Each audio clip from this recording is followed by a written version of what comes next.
और यूक्रेन के बीच युद्ध लड़ा जा रहा है। रूस की आर्मी कैसे यूक्रेन की सीमा में दाखिल हुई और उसने कैसे चारों तरफ से यूक्रेन को घेर रखा है, एक रिपोर्ट दिखाते हैं।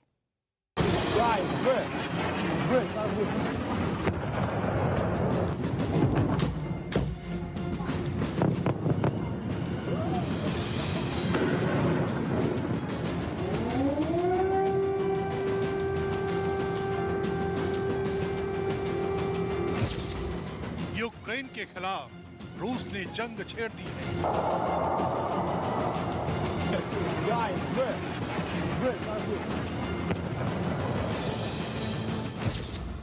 एक के बाद एक धमाकों से यूक्रेन दहल उठा है।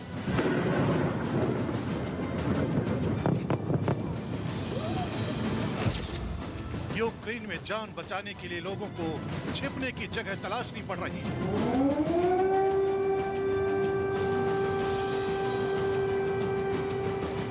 पुतिन की सेना रात के अंधेरे में यूक्रेन में घुसी, चारों तरफ से यूक्रेन की सीमा को सील कर दिया और अब यूक्रेन से लगातार रूस की बमबारी की तस्वीरें सामने आ रही हैं। रूस के टैंक और फाइटर जेट आग उगल रहे हैं। आपकी टीवी स्क्रीन पर अलग अलग शहरों की तस्वीरें हैं जहां रूस की सेना ने बम बरसाए। एयर स्ट्राइक के जरिए यूक्रेन के सैन्य ठिकानों को निशाना बनाया। यूक्रेन के जिन शहरों पर हमला हुआ उसमें यूक्रेन की राजधानी कीव, दूसरा बड़ा शहर खार्किव, ओडेसा, डोनेस्क और लुहांस्क प्रांत के अलावा किशिनाव शामिल है। यूक्रेन में जंग के हालात को देखते हुए मार्शल लॉ लागू कर दिया गया है। यूक्रेन ने एयर सायरन से रूस के खिलाफ युद्ध का बिगुल फूंक दिया है।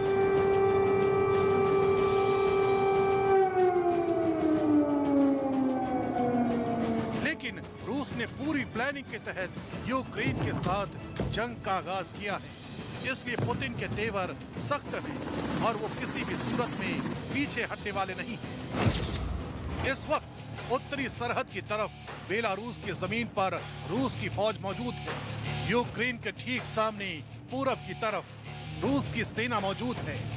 यूक्रेन के दक्षिण में काला सागर में रूस की सेना मौजूद है। लेकिन यूक्रेन के पूर्वी और दक्षिणी सरहद पर एक मोर्चा ऐसा है जहां पुतिन को दुश्मनों से खतरा था, और ये मोर्चा है जॉर्जिया का, जहां नेटो की सेना की मौजूदगी रूस के लिए बड़ी मुसीबत है। पुतिन ने इसी जॉर्जिया वाले मोर्चे को काउंटर करने के लिए अजरबैजान से सीक्रेट डील कर ली है ताकि जंग के हालात में रूस की सेना ठीक जॉर्जिया के बॉर्डर तक अपनी पहुंच बना सके।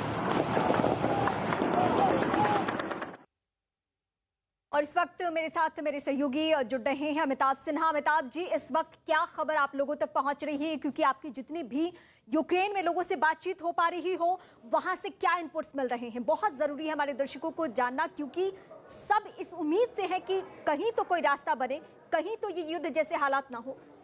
देखिए, अब रूस ने पूर्वी इलाके से हमला शुरू कर दिया है। उस समय भारत की सबसे बड़ी चिंता और यूक्रेन में लगातार काम कर रहे भारतीय दूतावास की पहली चिंता है जो 18,000 से ज़्यादा भारतीय छात्र और एम्बेसी के स्टाफ वहां पर फंसे हैं, उनको इवैक्यूएट करना, क्योंकि अब जो वायु सीमा है वो यूक्रेन की वायु सीमा सील कर दी गई है। वहां विमान जा नहीं सकते क्योंकि युद्ध जैसा माहौल बना हुआ है। तो अब आगे क्या करना है, इसके लिए भारत सरकार प्रयत्नरत है। और यूक्रेन की एम्बेसी ने यह भी एक प्रेस रिलीज जारी करके कहा है कि इन लोगों को जो भारतीय वहां से निकलना चाहते हैं लगातार अपना पासपोर्ट अपने साथ रखें, और जो भी निकलना चाहता है उनको इवैक्यूएट करके उनको पूर्वी इलाकों से जहां से रूस ने हमला किया है, रूस जहां से आर्टिलरी शेलिंग कर रहा है, उस इलाके से हटाकर पश्चिमी इलाकों में उनको शिफ्ट किया जा सके ताकि उनके जान माल की नुकसान न हो।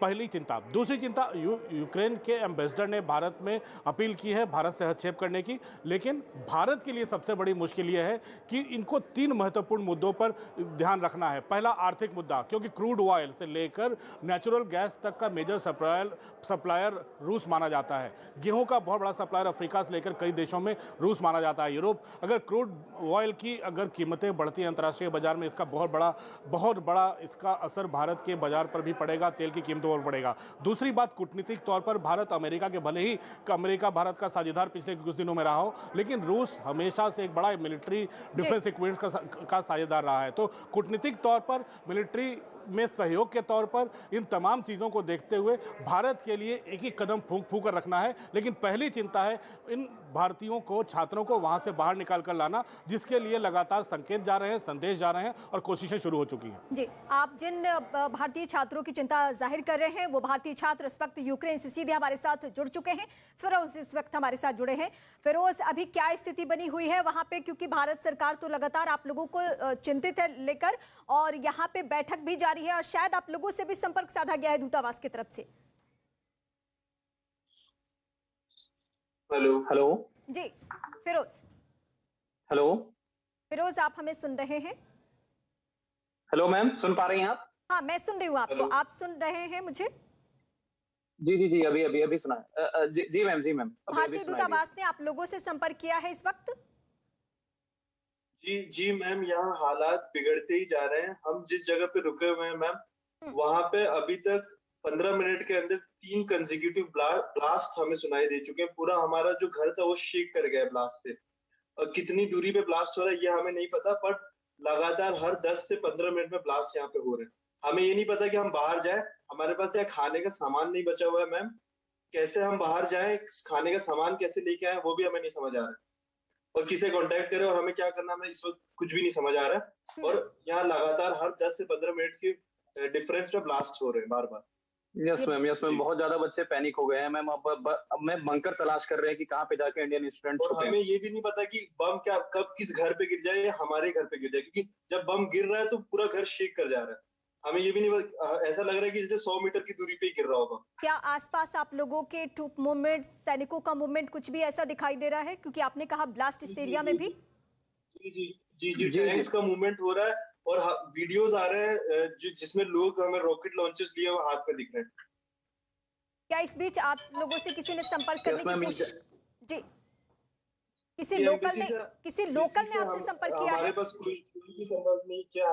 एम्बेसी ने नहीं, मैं एम्बेसी ने संपर्क नहीं किया मैम। एम्बेसी ने बस एक एडवाइजरी रिलीज की है अभी कुछ आधे 1 घंटे पहले। उन्होंने कहा है कि अपने डॉक्यूमेंट्स जो अपने साथ आप रखो, ताकि हम कभी भी आपको जो है वहाँ यहाँ से एवेक्यूएट करके वेस्ट की तरफ कहीं शिफ्ट करेंगे, फिर वहां से जो है एवेक्यूएशन कराया जाएगा। इस तरीके से जो है एम्बेसी ने लिखा है और उसमें सेवरल कॉन्टेक्स्ट डाले हैं उन्होंने। हम आपको यहाँ से आश्वस्त करना चाहेंगे कि भारत सरकार की तरफ से, विदेश मंत्रालय की तरफ से एक मीटिंग की जा रही है और इस मीटिंग के जरिए ये तय किया जा रहा है कि आप सभी भारतीय छात्रों को कैसे जल्द से जल्द वापस लाया जा सके। लेकिन आप लोगों ने चूंकि धमाके की बात बताई, तो क्या ये सुबह के धमाके की बात कर रहे हैं या अब से कुछ देर पहले की धमाके की बात कर रहे हैं?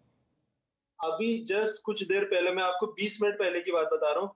इन 20 मिनट के अंदर 3 बार हमें धमाके सुनाई दी और तीनों बार हमारा जो पूरा घर था वो शेक कर गया, पूरा हिल गया पूरा घर। 20 फिरोज, मिनट क्या पहले की बात आपके मैं पास आपको बता रहा हूँ। आसपास में विंडो है जहां से आप मुझे जरा वहां की तस्वीर दिखा पाए?